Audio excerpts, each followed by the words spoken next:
In laying down the charges against Duterte, the ICC prosecutor also just made the world smaller for his co-perpetrators by naming them. They include Bato de la Rosa, Bongo, Vitaliano Aguirre II, and several PNP officials. Time and again, we warned these people, even from prison, that this day will come. Like Duterte, they did not listen.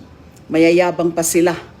Many of them will now go into hiding, joining Bato on the lam. No matter, justice will always catch up with them. Justice will be served. Panahon na ng pagpapanagot sa pagpatay sa mga kapwa Pilipino.